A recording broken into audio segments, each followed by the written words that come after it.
Trump naasis öösel Washingtoni pärast seda, kui ta Prantsusmaal allkirjastas memorandum, mis surub Iraani režiimi nurka ja hävitab Iraani diktatuuri rikastatud uraani.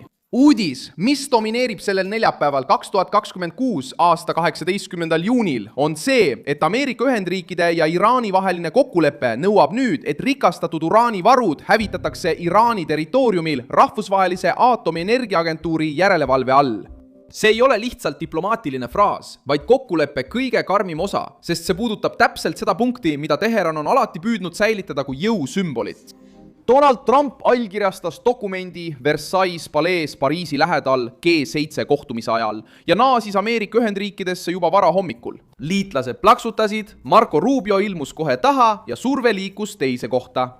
See on Iraani režiim, kes peab selgitama, kuidas nad nõustuvad tuumamaterjali hävitamisega, hoiavad programmi peatatud ja ei tohi läheneda tundlikele kohtadele ilma uut vastust esile kutsumata. Mida tegelikult allkirjastati? Miks sai uraanist punkt, mis hirmutab Teherani? Kuidas suutis Trump panna Iraani diktatuuri nõustuma sellega, mida nad ütlesid, et nad kunagi ei aktsepteeri? Ma räägin sulle kohe kõigest sellest. Kui sulle meeldib selline otsekohene ja aus sisu, siis kaalu tellimist, sest siin on iga päev selliseid videoid. Leping allkirjastati G7 tippkohtumise ajal Prantsusmaal pärast päevi kestnud survet teksti suhtes, detailide nõudmist ja vaidlusi selle üle, mida Iraan oli või ei olnud nõus aktsepteerima. Valge Maja kinnitas memorandumi allkirjastamist. Rahvusvahelised väljaanded teatasid, et dokumenti eesmärk on lõpetada sõda Ameerika Ühendriikide ja Iraani vahel. Taassavada laevaliiklus Hormuzi väinas. Ja alustada 60-päevast perioodi sügavamateks läbirääkimisteks Iraani tuumaprogrammi üle. Kõige olulisem fakt on kokkuleppe südames. Iraan kohustus mitte arendama tuumarelvi ning allutama oma rikastatud uraanivarud kohapealsele lahjendamise ja hävitamise protsessile rahvusvahelise järelevalve all. Just seal tulebki mängu poliitiline paanika Teheranis. Iraani režiim on aastaid kasutanud tuumateemat kilbi, ähvarduse ja läbirääkimiste vahendina. Nüüd, Ameerika ametnike esitatud versiooni kohaselt ei piisa enam lihtsalt paberi allkirjastamisest ja majandusliku leevenduse palumisest. Laialdane sanktsioonide tühistamine sõltub tuumakohustuste täitmisest. Lihtsas keeles, kui Iraan ei täida kokkulepet, ei saada ka preemiat. Kui nad üritavad petta, taastub surve. Kui nad lähenevad tundlikele kohtadele väljaspool kokkulepet. Trump on juba selgelt öelnud, et vastus võib tulla karm. Trump käsitles kokkulepet kui võitu, sest tekst peatab tuumaprogrammi praeguses seisus. Liitlaste seas levinud jutt kinnitab seda seisukohta. Uraan on maetud, tsentrifuugid on kahjustatud ja režiimil ei oleks enam vabadus tuumateed taastada ilma, et seda märgataks. Iraani lubadus mitte otsida ega arendada tuumarelvi muutub avalikuks survevahendiks. Trumpi jaoks on see punkt, mis päästab tulevased Ameerika presidendid veelgi suuremast kriisist. Sest see võtab Iraanilt võimaluse probleemi edasi lükata, samal ajal kui nad kulisside taga aega võidavad. Tähelepanu äratas ka ajakava. Ametlikku allkirjastamist oodati teisel ajal, kui delegatsioonid kohtuvad Šveitsis, kuid kokkuleppe kiirendati. Rahvusvahelise meedia poolt tsiteeritud ametnike sõnul olid Ameerika Ühendriigid ja Iraan juba varem elektrooniliselt osa memorandumist allkirjastanud ning hiljem kinnitas Trump füüsilise allkirjastamise Prantsusmaal. See kiirustamine ei tulnud tühja koha pealt. Oli surve Hormuzi väina taassavamiseks, naftaohuga seotud riskide vähendamiseks ja selgeks tegemiseks, et kaubalaevandus jätkub ilma ebaseadusliku läbipääsu tasuta. See nurjab Iraani katse muuta rahvusvaheline meretee väljapressimise vahendiks. Ka nafta kuulub selle arvestuse hulka. Leping võimaldab Iraanil taas naftat müüa, kuid sellel sammul on kaks mõju, mis huvitavad otseselt Trumpi. Esiteks võib suurem pakkumine suruda rahvusvahelise hinna alla, aidates kaasa kütusehindade ja inflatsiooni vähenemisele Ameerika Ühendriikides.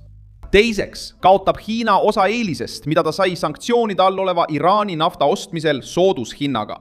Kui toode naaseb turule ametlikke kanaleid pidi, kaotab Peking sama eelise, mis tal hallil turul oli. Trumpi jaoks muudab see Iraanile tehtud majandusliku järeleandmise käiguks Hiina soodustuse vastu. Teheran püüab esitleda seda kokkulepet võiduna, eriti kuna tekstis räägitakse ka sanktsioonide leevendamisest, varade vabastamisest ja majanduslikest eelistest, kui kokkulepet täidetakse. Aga lõks režiimi jaoks seisneb just selles punktis. Raha, nafta ja avanemine sõltuvad Iraani käitumisest.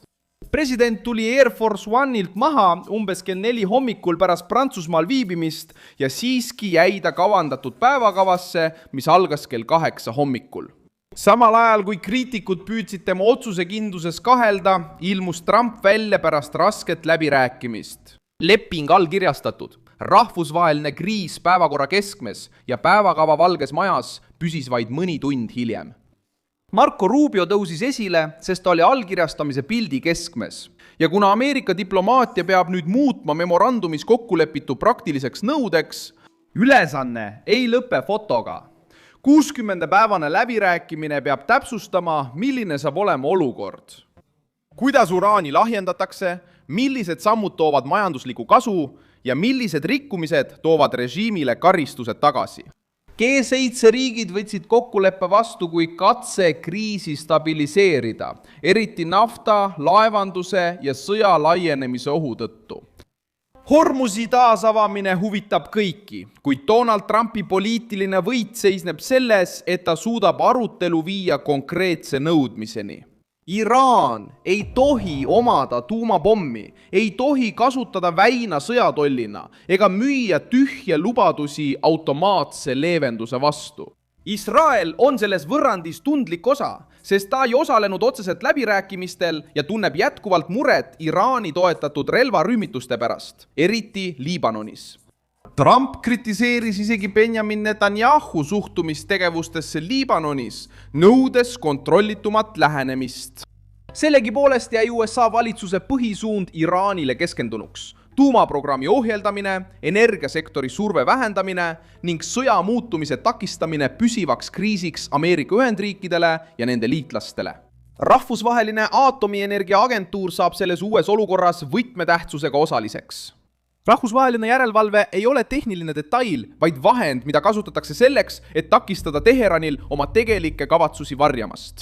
Kriisile lisandus veel teinegi poliitiline suund Ühendkuningriigis, kus uued andmed vanade laste ärakasutamise uurimiste kohta on taas avaldanud survet võimudele. Briti riiklik kuritegevusamet teatas, et esimesed lõpetatud juhtumid saadeti tagasi politseijõududele uuesti uurimiseks. Beacon Portei operatsiooni raames, mida on kirjeldatud kui üht keerulisemat uurimist Ühendkuningriigi lähiajaloos selles valdkonnas. Elon Musk reageeris, nõudes karistust poliitikutele, kes eirasid kaebusi ning konservatiivsed parlamendiliikmed Ameerika Ühendriikides hakkasid seda juhtumit kasutama hoiatuseks turva, immigratsiooni ja laste kaitse puudujääkide kohta. See teema jõudis paralleelsesse uudisvoogu, sest see tugevdab sama poliitilist õhkkonda. Parempoolsed valijad nõuavad aru valitsustelt, kes aastaid eelistasid vaikust, bürokraatiat ja avaliku maine kahjustamise kartust.